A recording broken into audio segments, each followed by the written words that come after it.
Lightwork holding on to the lead. He's still going to be on the inside, trying to follow him on behind now as we have a look at the rest of the grid coming on through. Looks like no major incidents getting around turn one. It's quite clean so far as they get on through. Quite close gaps out the front. Yates very close behind. Slayer Rise might be able to get past if he can find a good exit off one of the corners here. Just holding his position for now as they get on through. I think we're going to switch a few things on here if we can very quickly. Have a look at tires as well as they get on through in terms of strategy and keeps going here. So Yates on the hard tires here, so a bit slower compared to Slayer Rise and Lightwork starting on the mediums out in front of him. Majority of the drivers on the mediums here as well. They're going to go side by side into turn one for this. Let's see who gets the better run here. Looks like the Red Bull has a much better run down that main straight. Is going to go after the McLaren here of Thomas now as he holds his position still up into 7th position now though. Cam Dizzle still about 2 tenths behind, so he might be able to get it back.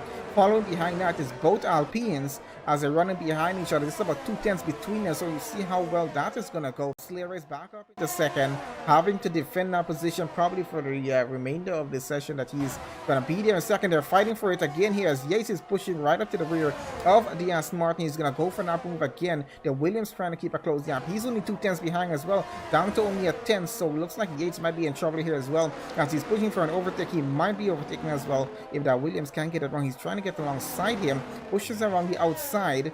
Maybe he switches to the inside, but he's keeping behind. And we go down the main straight again. There goes the gap as it closes down. We got Yates on the outside going around the Aston Martin. Looks like he's going to get it done. We got the Williams coming here as well. So this is an interesting move. The Williams might take it on the inside of the Aston Martin through the next turn. Not close enough. He has to hold it back to keep it on the racing line. Try to avoid getting into one of those barriers on the side or possibly cutting the corner here. He's down side by side with Slayer Rise. Can he get past? No, he's on the inside. He might actually get it done. I think it's a bit depending on the straight line speed of both of these cars here, who has the better run going through for it. And it's turn by turn, as we said. It's quite a twisty track, I'll call it that, here at Zandvoort. So always a lot of fun for this race as well for the Dutch Grand Prix. Have to keep this getting around to the main straight. Oh, and he has a bit of a moment there with the braking. Really tried to keep that car from going into the back of the AlphaTauri.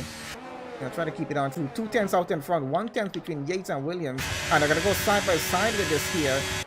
Let's see who gets it down to the turn. Looks like Yates gets ahead of the Williams. He's back up in the second place. The Williams now down to third as they get into the next lap there. So 2 main battles we have on track here, and there goes the Ferrari on the inside. I want to see if Yates is switching it up in front again with King. Doesn't look like that switch actually happened. So Cam Dizzle goes back up into 5th. Mitch Burns back down to 6th now. There goes the Williams trying to close the gap with Yates once again. Can he get close enough? Or no, it doesn't look like it's going to happen. Tries to push it around on the inside, but Yates still has the better exit here and holds that racing line. So I think he's going to hold the position in second place for now. It's only a 2:10 gap with these two. I think it's the main band we have on track.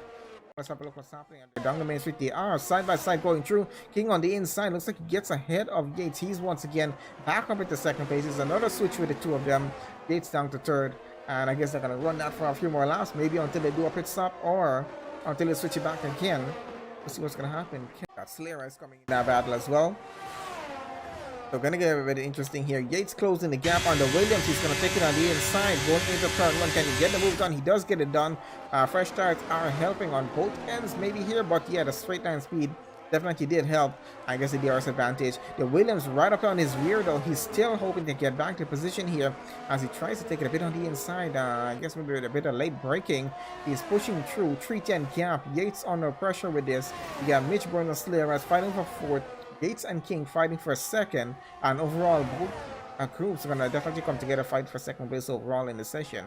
As we follow on with King and Yates here, let's see down the main straight once again into the next lap. Can the Williams take it on the inside? He is gonna take it on the inside, and he goes through, gets up ahead. Looks like he gets a purple sector 3 there as well. So faster lap time, I guess, than Yates.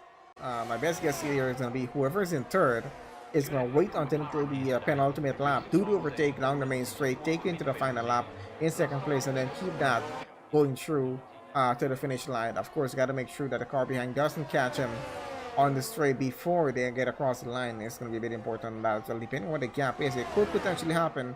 I've seen these kind of things happen before. Yates here close enough again. Possibly going to take that inside. Yes, he does, and he's going to be going back up into 2nd place. The Williams back down to third once again. Another switch between Yates and King as they continue on through into the next lap.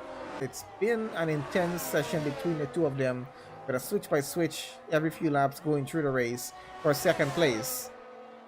Very interesting to see who's going to be finishing in second. There we go again. This time the Williams on the inside. He's getting back ahead. He's up into second place again. Yates down to third. We still got a few more laps to finish up this race session, so we're going to see who's going to be getting across the finish line in second. As we get back going here, the race is back on the way again, as King is trying to keep as close as he can to Lightwork. Yates just in the middle of that as well, getting through. Slayer is coming up there in P4, but let's see how close he can get for the overtake here, right up to the rear of Yates at the moment here, so he's going to challenge him for this as getting along to the next lap at least. No DRS advantage as the race is just gotten back on the way. And here goes the Williams. Can he get the move done on this lap? I wouldn't push for it as it is right about now. DRS advantage coming up. He's going to have to hold it back on the racing line, which is a good call at this point. He's going to push it through for the overtake on the next lap, the penultimate lap of the race. This, of course, now being the penultimate lap of the race, he's going to push for that overtake again. I'm quite sure he might be able to get it on this attempt. And he's alongside him, now gets ahead. Gets overtake done before they get into turn one. The Aston Martin or Lightwork, though, he's gonna force this back here. I think the advantage might go to him in terms of strategy here. He might be able to pull the overtake back, getting into lap 36 and take the lead straight through to the finish line on lap 36. I'll see what's gonna happen. That's gonna be a win for him if he does do it. So I guess it's gonna be between King and Lightwork for the race win. Barbara GH looks like he might be finishing third. Cam Tizzle a second behind of him, though. Closes the gap just a bit more here. He's trying to bring down between the two of them. Can he get onto a podium place? The Ferrari pushing for that right now. Yates not going to want to give it up, but he started there in third. I believe he did, so he's going to want to hold that position at least till the end of the race. He did not able to get second place, which is not able to get right now as we go down lap 35. Keeping an eye on these two out in front. The gap is still 3/10. Lightwork doing his best here to keep his advantage within half a second. He's starting to lose a bit of time here, getting around that final turn. And we're going to go down the main street now on board here with Lightwork. Can he close the gap with the Williams as he's pushing through? It's forced around the outside, and he gets the overtake done before they even get into turn one. This, of course, now being the final lap of the race. It still could be possible. He has to close the gap as much as he can here. Follow that Aston Martin through as they now get a run. Can he get it done, though? It's going to be quite close between them. And looks like Lightwork gets it done. It's pretty close. Lightwork finishing on pole. King a very, very close second there with just about 400 of a second separating them. The Cam Tizzle finishing third. Barbara Yates in fourth. Slayer Rice finishing fifth. Mitch Burns 6th. Gulick in 7th. Travis Scott 8th. Hightower 9th. Mason in 10th. Frenchie 11th. 12. Josh 13. I think that was it for Travis. I finished the race unfortunately for Thomas. And Thomas and Altonian didn't get to finish the race session unfortunately.